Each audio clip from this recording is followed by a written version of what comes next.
Hello student, myself Praveen Gupta. आज हम geometrical optics जो चैप्टर है इसका डिस्कशन करेंगे। कुछ इंपॉर्टेंट क्वेश्चन जो हमारे प्रीवियस नीट के एग्ज़ाम में या एआईपीएमटी के एग्ज़ाम में आए हुए हैं। इन प्रीवियस ईयर के क्वेश्चंस को करने का बहुत बेनिफिट होता है, क्योंकि इन जनरल नीट के एग्ज़ाम में जो क्वेश्चंस आते हैं वो रिपीटिशन पैटर्न के आते हैं। अगर हमने इन क्वेश्चन को ठीक से समझ कर लिया तो हमारी प्रॉब्लम दूर हो जाती है। फिजिक्स का जो डर है वो हमारा दूर हो जाता है और हम बहुत आसानी से एक अच्छा रिवीजन कर सकते हैं इन प्रॉब्लम्स के बेसिस पर कंप्लीट चैप्टर का। ज्योमेट्रिकल ऑप्टिक्स में मैंने जो यहाँ क्वेश्चन लिए हैं लास्ट 10 ईयर्स के क्वेश्चन है। 2012 से ये क्वेश्चन है 2021 तक के, तो टोटल 9-10 ईयर्स के क्वेश्चन है प्रीवियस ईयर के। और इससे हमें इसका सिनारियो पता लग जाता है कि किस तरह का पैटर्न आता है। और 10 ईयर्स में टोटल 10 ईयर्स में जो नंबर ऑफ क्वेश्चंस आए हैं इस चैप्टर से वो 36 है। तो 36 क्वेश्चन आने का मतलब इस चैप्टर में एवरेज हर साल 3.6 क्वेश्चन आते हैं। तो 3 to 4 क्वेश्चन इसमें एआईपीएमटी के पेपर में होते हैं आउट ऑफ 45 और 50 पेपर। आज की तारीख में 50 क्वेश्चंस आते हैं जिसमें से हमें 45 अटेम्प्ट करने होते हैं। पहले केवल टोटल 45 क्वेश्चन आते थे और वो सभी कंप्लीट करने होते थे। तो ये एक अच्छा खासा वेटेज है इस चैप्टर का, बहुत बड़ा वेटेज है। हम इसमें अच्छा स्कोर कर सकते हैं ज्योमेट्रिकल ऑप्टिक्स में। तो हम स्टार्ट करते हैं अपना डिस्कशन। राइट, तो ये हमारे पास ज्योमेट्रिकल ऑप्टिक्स का पहला क्वेश्चन जो हम ले रहे हैं 2012 से, वो मैंने यहाँ पर लिया है। When a biconvex lens of glass having dipped in a liquid. अब देखो, अगर किसी लेंस को हमने एक लिक्विड के अंदर सबमर्ज कर दिया, तो लिक्विड के अंदर अगर लिक्विड का रिफ्रैक्टिव इंडेक्स और लेंस जिस मटेरियल का बना हुआ है उसका रिफ्रैक्टिव इंडेक्स अगर बराबर है, दो चीज़ों का रिफ्रैक्टिव इंडेक्स बराबर होने का मतलब मटेरियल सेम है। तो अगर उस पर लाइट पास कराओगे तो उसका कोई रिफ्रैक्शन होगा ही नहीं। रिफ्रैक्शन तो तब कहलाता है जब मीडियम चेंज होता है, तो लाइट में कोई डिविएशन होगा ही नहीं।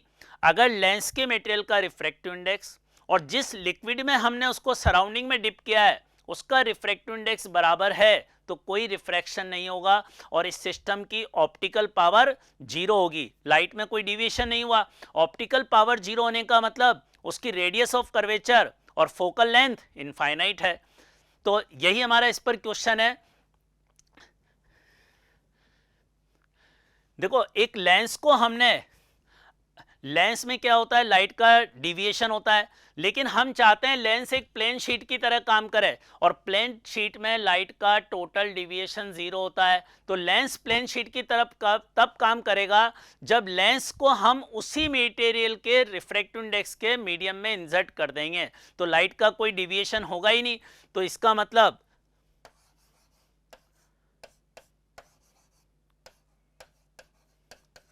ऐसा करने के लिए लेंस जिस मटेरियल का बना हुआ है उसका रिफ्रैक्टिव इंडेक्स और लिक्विड जिसका है उसका रिफ्रैक्टिव इंडेक्स बराबर होना चाहिए। अगर ये रिफ्रैक्टिव इंडेक्स बराबर है तो लेंस की power zero, focal length infinite होगी।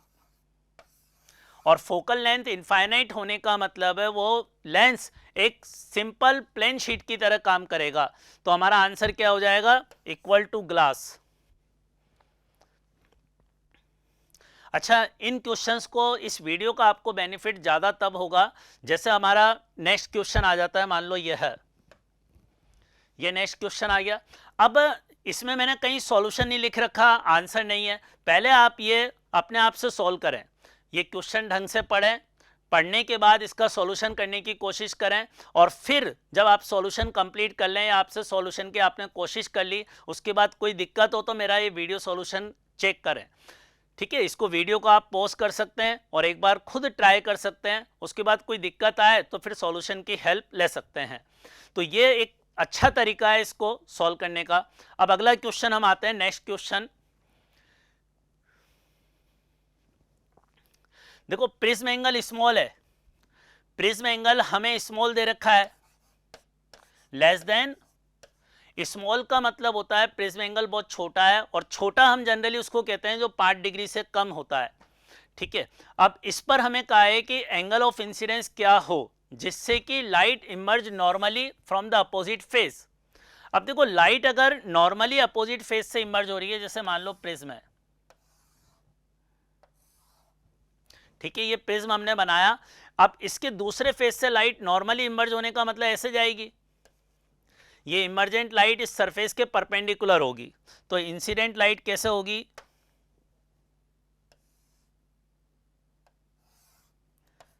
ये इंसिडेंट रे, ये एंगल ऑफ इंसिडेंस, ये नॉर्मल है इस सरफेस पर, तो लाइट इस पर्टिकुलर पॉइंट पर इस पहले फेस पर इंसिडेंट हो रही है और यहाँ दूसरे फेस से ये इमर्ज हो रही है।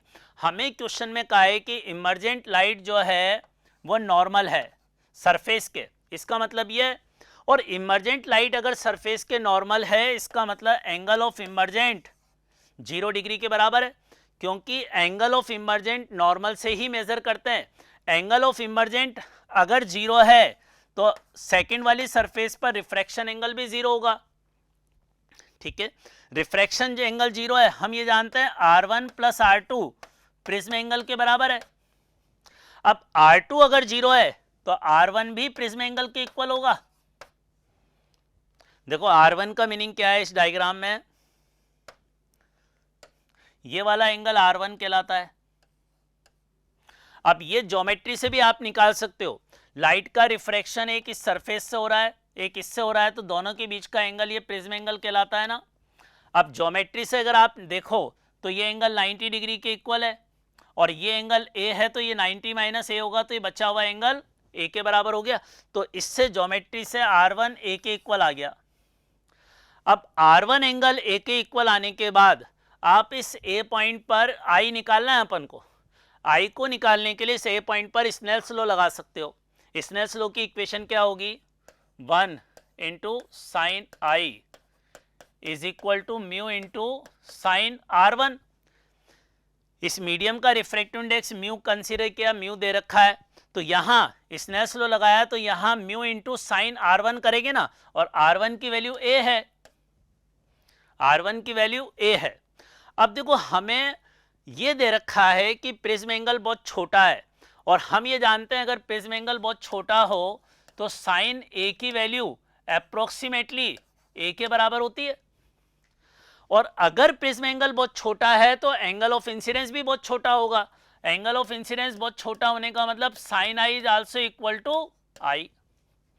अब ये दोनों वैल्यूज यहां रख देंगे तो आंसर क्या आ जाएगा, 1, मैं आंसर को दूसरे मार्कर से लिख रहा हूं,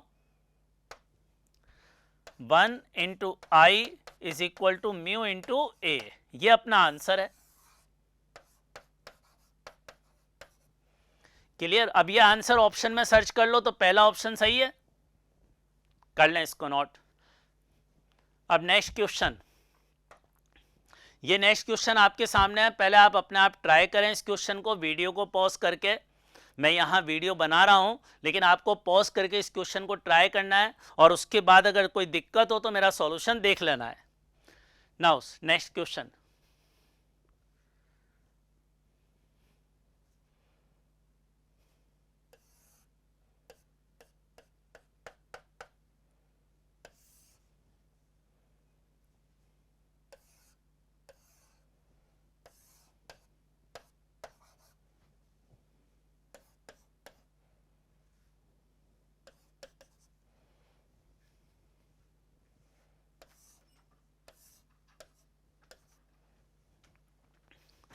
अब देखो हमारा पर्पस ये है, ये इस तरह से एक मिरर है, कॉनकेव मिरर, ये कॉन्वेक्स लेंस है, दोनों के बीच का सेपरेशन d है और क्वेश्चन में दे रखा है लाइट पहले इस कॉन्वेक्स लेंस पर इंसिडेंट होती है पैरेलल टू प्रिंसिपल एक्सिस।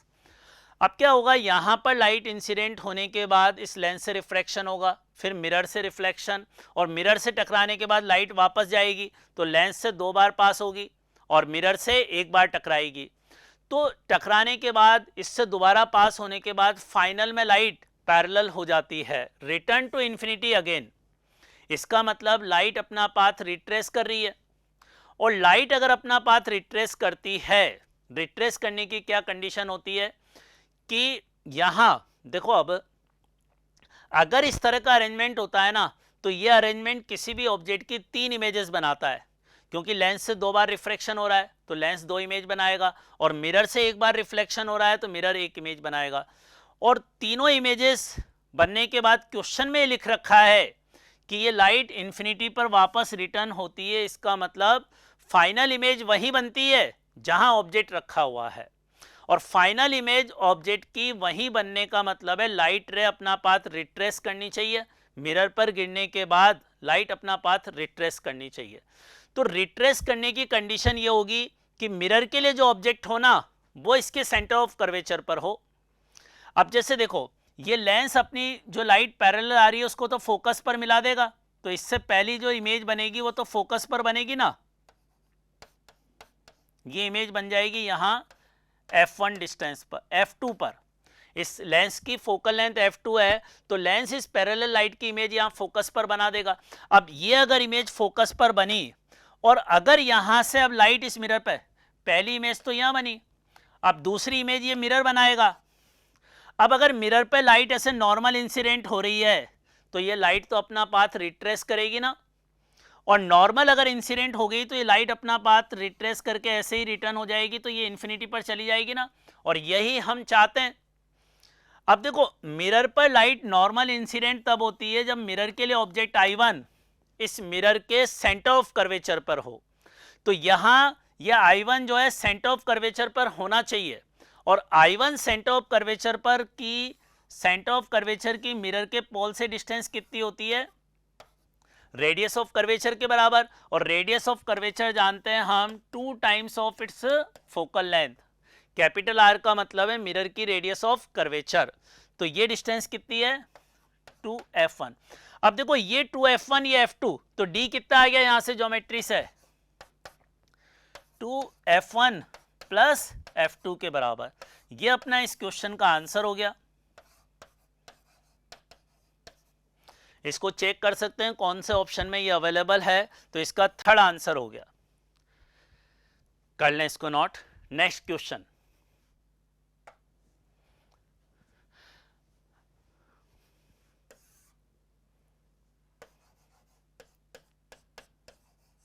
देखो हमें क्वेश्चन को रीड करना भी सीखना है आपको मेरे साथ। जैसे जैसे क्वेश्चन रीड करते जाते हैं ना उसको मैथमेटिकल लैंग्वेज में लिखते जाते हैं। जैसे ये मैग्नीफाइंग पावर है, मैग्नीफाइंग पावर टेलीस्कोप की 9 दे रखी है। नाउ क्वेश्चन है when it is adjusted for parallel rays the distance between objective and eyepiece is 20। ये जो ऑब्जेक्टिव लेंस और आई लेंस के बीच की डिस्टेंस है ना, इसको हम क्या बोलते हैं, टेलीस्कोप की लेंथ। और टेलीस्कोप की लेंथ कितनी दे रखी है 20 सेंटीमीटर, 20 सेंटीमीटर दे रखी है। अब देखो मैग्निफिकेशन पावर का फॉर्मूला जो टेलीस्कोप के लिए होता है वो होता है f0 अपॉन यूई के इक्वल, f0 अपॉन यूई होता है, और टेलीस्कोप की लेंथ किसके बराबर होती है f0 प्लस यूई के इक्वल। ठीक है, अब देखो हमने लेंस को कैसे एडजस्ट किया है, इस टेलीस्कोप को कैसे एडजस्ट किया है, पैरेलल रेस के लिए, टेलीस्कोप को पैरेलल रेस के लिए एडजस्ट किया है, और पैरेलल रेस का मतलब है नॉर्मल एडजस्टमेंट, और नॉर्मल एडजस्टमेंट का मतलब होता है हमारी आईज रिलैक्स कंडीशन में हो, मतलब जो आई लेंस है उसके लिए ऑब्जेक्ट उसके फोकस पर होना चाहिए। नॉर्मल एडजस्टमेंट का मतलब यह है, तो नॉर्मल एडजस्टमेंट के लिए यूई की वैल्यू एफ के बराबर होती है। ये नॉर्मल एडजस्टमेंट की कंडीशन है, मिनिमम स्ट्रेन की कंडीशन के आइस पर मिनिमम स्ट्रेन हो तो यूई की, हमें क्वेश्चन में ये पैरेलल रेस दे रखा है ना, तो पैरेलल रेस देने का मतलब है क्वेश्चन में यूई की वैल्यू एफई के बराबर दे रखी है। एफई का मतलब क्या है, जो दो लेंस होते हैं उसमें आंख के पास जो लेंस होता है उसको आई लेंस कहते हैं, और जो ऑब्जेक्ट के पास लेंस होता है उसको ऑब्जेक्टिव लेंस f0 कहते हैं। अब ये यूई की वैल्यू यहां रखेंगे तो हमारे पास इक्वेशन 2 बन गई, 9 is equal to f0 plus f e, और सेकेंड इक्वेशन यहां से बन जाएगी 20 is equal to f0 plus f e. अब देखो इन दो इक्वेशन में दो वेरिएबल हैं, दोनों सॉल्व हो जाएंगे। यहां से f0 की वैल्यू यहां रख दो, तो 20 बराबर कितना आ गया 10 एफई, तो एफई बराबर हो गया 2 सेंटीमीटर, एक आंसर ये। और एफई की वैल्यू यहां रखेंगे तो f0 18 मिल जाएगा, तो ये आंसर। हमें दोनों लेंस की फोकल लेंथ निकालनी थी, तो आंसर क्या होगा 18 एंड 2 सेंटीमीटर। इस तरह से हम इसका सॉल्यूशन बना सकते हैं। अब देखो ये बहुत ही इंपॉर्टेंट क्वेश्चन कई बार एग्जाम में आया है, एपीएमटी के एग्जाम में और आईआईटी मेंस में भी कई बार ये क्वेश्चन आया हुआ है कि हमें इसकी डायमेंशन बतानी है। तो देखो लाइट की स्पीड जो वैक्यूम में होती है उसका फॉर्मूला ये होता है,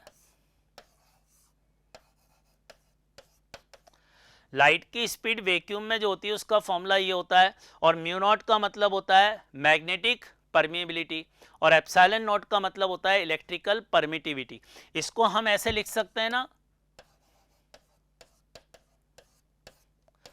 होल पावर माइनस हाफ, और इसी की तो डायमेंशन पूछी है हमसे, और इसकी डायमेंशन तो c के बराबर है, और c लाइट की वेलोसिटी है। वेलोसिटी की डायमेंशन क्या होती है, l t minus one, length upon डिस टाइम होती है ना, तो लेंथ की l और टाइम की t, तो इनवर्स लगा देंगे, ये आंसर हो गया। तो बहुत आसान क्वेश्चन, बट ये क्वेश्चन कई बार आया एग्जाम में, और इसमें 4 ऑप्शन में कौन सा नजर आ रहा है, थर्ड ऑप्शन, तो ये इसका आंसर। नेक्स्ट,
अब देखिए इस क्वेश्चन को सॉल्व करने के लिए हमारे पास एक प्लेनो कॉन्वेक्स लेंस है। प्लेनो कॉन्वेक्स लेंस ऐसा होता है ना, और प्लेनो कॉन्केव लेंस इस तरह का होता है। ठीक है, हमने इन दोनों लेंस को आपस में मिला दिया, और मिलाया इस तरह से कि इसकी कर्व्ड सरफेस जो है और इसकी कर्व्ड सरफेस आपस में बिल्कुल कांटेक्ट में आ जाए, और ऐसा तभी हो सकता है जब दोनों की रेडियस ऑफ कर्वेचर सेम हो। तो इनको इस तरह से हमने ज्वाइन किया है, और कॉन्वेक्स लेंस का रिफ्रैक्टिव इंडेक्स हमें μ1 दे रखा है, इसका μ2 दे रखा है। अब देखो ये लेंस दोनों एक दूसरे के कांटेक्ट में हैं, तो इनकी इक्विवेलेंट फोकल लेंथ को निकालने का फॉर्मूला हम ये जानते हैं, कांटेक्ट में होने पर इक्विवेलेंट फोकल लेंथ, इन दोनों लेंस को एक सिंगल लेंस से रिप्लेस करें तो सिंगल लेंस की फोकल लेंथ को निकालने का फॉर्मूला यह है, और इस क्वेश्चन में हमें इस सिंगल लेंस की इक्विवेलेंट फोकल लेंथ ही निकालनी है। अब इसको निकालने के लिए हमने जो फोकल लेंथ का फॉर्मूला होता है उससे हमने लेंस की, कॉन्वेक्स लेंस की फोकल लेंथ ये निकाल ली, और कॉन्वेक्स लेंस की फोकल लेंथ पॉजिटिव होगी ना, तो यहाँ 1/r आएगा। ठीक है, ये 1/r लिख दिया इसको, और जो कॉन्केव लेंस है उसकी फोकल लेंथ में उसका रिफ्रैक्टिव इंडेक्स μ2 है, और उसकी फोकल लेंथ माइनस का साइन ये आ गया। अब ये f1 ये f2 आया, इसको यहां रखकर सॉल्व कर लेंगे तो उससे हमारे पास f आ जाएगा। अब देखो इसकी कैलकुलेशन कैसे करेंगे वैल्यू रखने के बाद, देखो यहां जब f1 f2 रखेंगे तो क्या कॉमन आ रहा है, 1/r, और अंदर क्या बच रहा है, μ1 - 1 माइनस μ2 + 1, ये बच रहा है ना, और 1 से 1 कैंसिल हो गया, 1 से हमारे पास 1 कैंसिल हो गया। अब देखो ये हमारा आंसर जो आया 1/f का आया, मुझे f निकालना है तो ये रेसिप्रोकल हो जाएगा, और f निकालने पर आंसर क्या आएगा इसका, f = आंसर को मैं यहां लिख देता हूं, f = आएगा r/μ1 - μ2। ये अपना इस क्वेश्चन का आंसर हो गया। अब चेक कर लो 4 ऑप्शन में आंसर कहां पर अवेलेबल है, तो मुझे यहां नजर आ रहा है सेकंड आंसर, तो सेकंड आंसर इसका सही हो गया। ठीक, नेक्स्ट क्वेश्चन। अब देखिए अगला क्वेश्चन ये है टेलीस्कोप से नॉर्मल आई की प्रॉब्लम से रिलेटेड है। और एक चीज़ बता दूं, ज्योमेट्रिकल ऑप्टिक्स में जो आप ये नंबर ऑफ क्वेश्चन देख रहे हैं, मैंने भी देखे हैं, आप देखोगे 36 क्वेश्चन है। इसमें ज़्यादातर क्वेश्चन ऑप्टिकल इंस्ट्रूमेंट या आई वाले क्वेश्चन बहुत ज़्यादा हैं। तो आई वाले और ऑप्टिकल इंस्ट्रूमेंट, टेलीस्कोप, माइक्रोस्कोप बहुत इंपॉर्टेंट है, इसको हमें ठीक से करना है। और बहुत आसान कंसेप्ट है, बिल्कुल रिपीटिशन वाले टाइप के क्वेश्चन ही इसमें से आते हैं। अब ये क्वेश्चन जो हमारा है ह्यूमन आई पर बेस है। हमारी आई में भी एक लेंस होता है जिसके कारण हम चीज़ों को देख पाते हैं। उस आई लेंस के बारे में ही हमें ये क्वेश्चन दे रखा है। हमारी जो इस तरह का अरेंजमेंट होता है हमारी आँख का, ये ह्यूमन आई है, यहाँ ये आई, और ये कहलाता है रेटिना। ये रेटिना कहलाता है। अब कोई भी जो ऑब्जेक्ट हमारी आंखों के सामने होता है, नॉर्मल आई का मतलब क्या है? हमारी आई नॉर्मल कंडीशन में है। नॉर्मल आई का मतलब है नॉर्मल एडजस्टमेंट, जिसमें ऑब्जेक्ट हमारी आंखों के लिए इन्फिनिटी पर होता है, मतलब पैरेलल लाइट आती है ऐसे ऑब्जेक्ट हमारे, और पैरेलल लाइट आती है तो यहाँ फोकस पर इमेज बनाएगी रेटिना पर। इसका मतलब यह आई लेंस और इसके बीच की डिस्टेंस फोकल लेंथ के बराबर होगी ना, ये डिस्टेंस फोकल लेंथ के बराबर होगी। और हमसे क्वेश्चन में यही पूछा है, distance between retina and corona eye lens. ये कोरोना आई लेंस है, कॉर्निया आई लेंस, और ये हमारी रेटिना है, इनके बीच का सेपरेशन एफ निकालना है मुझे। इस क्वेश्चन में एफ ही कैलकुलेट करना है। क्लियर? अब देखो, ये जो हमारी कॉर्निया के आईज है, हमें क्वेश्चन में क्या दे रखा है, cornea of I provides a converging power of 40 diopter and the least converging power of the eye lens behind the cornea is 20 diopter।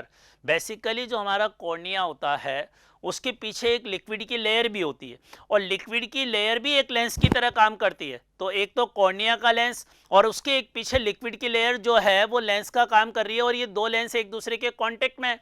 अब दो लेंस अगर कांटेक्ट में होते हैं तो इक्विवेलेंट लेंस की पावर दोनों लेंस की पावर का सम होती है। यह ऑप्टिकल पावर की बात हो रही है डायोप्टर में। तो जो कॉर्निया वाला लेंस है उसकी पावर तो 40 है, और जो उसके पीछे लिक्विड वाला लेंस है उसकी पावर 20 डायोप्टर दे रखी है। तो 60 आ गई ना, 60 डायोप्टर आ गई। अब देखो हमारे पास पावर का रिलेशन ये होता है 100 divided by F in centimetre. ठीक है, अब पावर हमें पता है 60, तो इससे फोकल लेंथ निकाल लेंगे। तो फोकल लेंथ कितनी आ जाएगी, 100 बाई 60 सेंटीमीटर। ये अपना आंसर है। अब इसको चेक कर लो कौन से ऑप्शन में अवेलेबल है। एक 0 से 0 कैंसिल होकर 5/3, और इसको सॉल्व करूंगा तो 1.67 सेंटीमीटर आएगा। ये आंसर हो गया 1.67 सेंटीमीटर। तो एक अच्छा क्वेश्चन है ह्यूमन आई पर। लेकिन ये जो ह्यूमन आई अपना टॉपिक फिजिक्स में, ये बायो से बिल्कुल अलग है। बायो वाली चीज़ें हमें यहाँ नहीं डिस्कस करनी, सिर्फ लेंस से रिलेटेड। Next question. अब देखो यहाँ पर focal length of objective lens increase. देखो सबसे पहले मैं माइक्रोस्कोप की बात करता हूँ। माइक्रोस्कोप के लिए पहला केस माइक्रोस्कोप। माइक्रोस्कोप में मैग्निफिकेशन पावर का फॉर्मूला क्या होता है वो बता रहा हूं, L/F0 इंटू D/UE। माइक्रोस्कोप जो कंपाउंड माइक्रोस्कोप होता है उसकी मैग्निफिकेशन पावर का फॉर्मूला ये होता है, जहां पर कैपिटल एल का मतलब है उस माइक्रोस्कोप की लेंथ। कैपिटल एल का मतलब क्या है, माइक्रोस्कोप की लेंथ, और कैपिटल डी तो आप जानते ही हैं, minimum distance of clear vision, जो सभी पर्सन के लिए 25 सेंटीमीटर होती है। नॉर्मल पर्सन जिसकी आई ठीक है उसके लिए 25 सेंटीमीटर होती है। ठीक है, यूई का मतलब है जो आई लेंस है उससे ऑब्जेक्ट की डिस्टेंस। ठीक है, ये एक फॉर्मूला होता है। अब इस फॉर्मूले में F0 नीचे आ रहा है ना, क्वेश्चन में क्या कहा है, ऑब्जेक्टिव लेंस की फोकल लेंथ इंक्रीज करते हैं, मतलब F0 को इंक्रीज कर रहे हैं।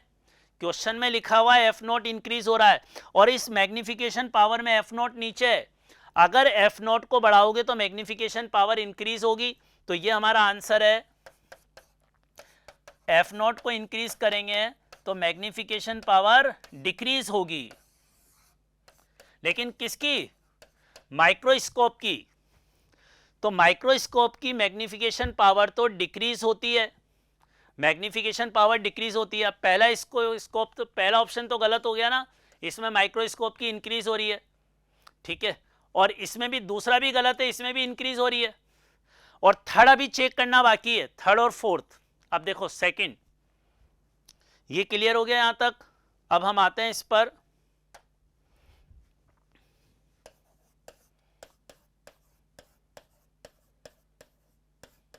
टेलीस्कोप,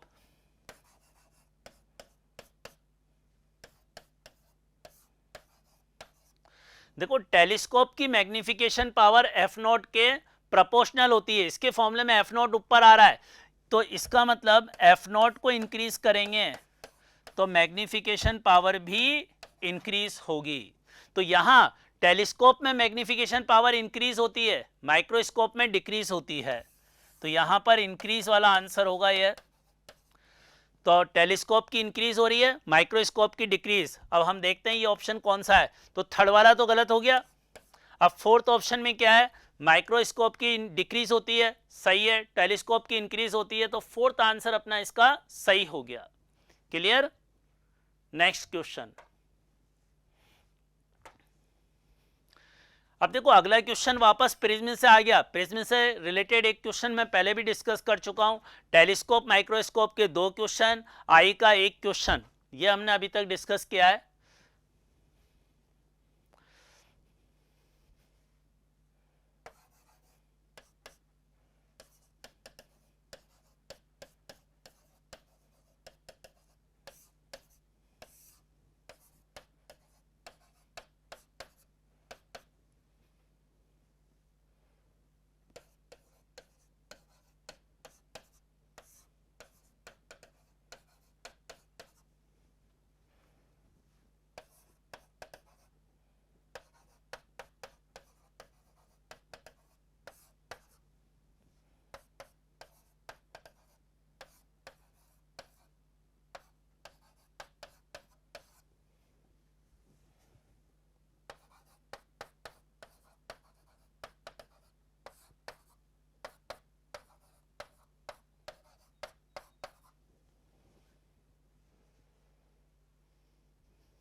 अब देखिए इस क्वेश्चन को हम कैसे सॉल्व करेंगे। इस क्वेश्चन के लिए डेल्टा की वैल्यू निकालनी है। The refractive index of the prism, refractive index, देखो ये रिफ्रैक्टिव इंडेक्स दे रखा है हमें कोट a/2 के बराबर। ये क्या चीज़ है? रिफ्रैक्टिव इंडेक्स है। तो म्यू को प्रिज्म मिनिमम डिविएशन की कंडीशन में, और जब प्रिज्म मिनिमम डिविएशन की कंडीशन में होता है तो उसका म्यू निकालने का फॉर्मूला ये होता है। अब इस फॉर्मूले में वैल्यू रख देंगे, और हमें इस क्वेश्चन में मिनिमम डिविएशन निकालना है। क्या निकालना है? Minimum deviation. इस इक्वेशन को यूज करके मिनिमम डिविएशन निकालेंगे। अब इसमें म्यू की वैल्यू तो क्या दे रखी है? कॉट a/2, और कोट a/2 को क्या लिख सकते हैं? Cos divided by sine. तो cos theta divided by sine theta लिखा। अब ये लिखने के बाद कॉस a/2 से कॉस a/2 कैंसिल हो जाएगा, कैंसिल हो गया। इसके बाद यहां साइन में आ रहा है, ये कॉस में है, तो इस कॉस को साइन में बदल लें, और कॉस को साइन में बदलने के लिए 90 माइनस a/2 लिख दिया। अब देखो 90 माइनस a/2 लिख दिया, ये है। अब दोनों तरफ साइन साइन बराबर है ना, तो इनके ये एंगल भी इक्वल होंगे, इसका ये एंगल और इसका ये एंगल हमने एक दूसरे के इक्वल कर दिया। अब एंगल इक्वल करने के बाद यहां से a/2 माइनस वाली टर्म इधर आएगी, a/2 से ऐड होकर क्या बन जाएगा? इसको बस सॉल्व कर लेंगे हम, तो क्या आ गया? इसको सॉल्व करने पर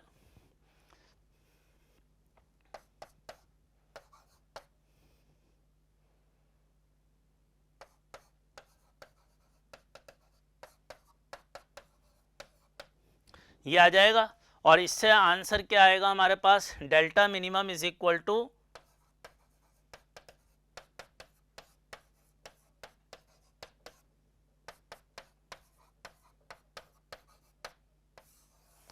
बस इसकी कैलकुलेशन करके आंसर निकाला तो मिनिमम डिवीजन आया 180 माइनस 2a और 180 माइनस 2a फर्स्ट ऑप्शन है, तो फर्स्ट ऑप्शन अपना इसका आंसर हो गया। कर लें इसको नोट।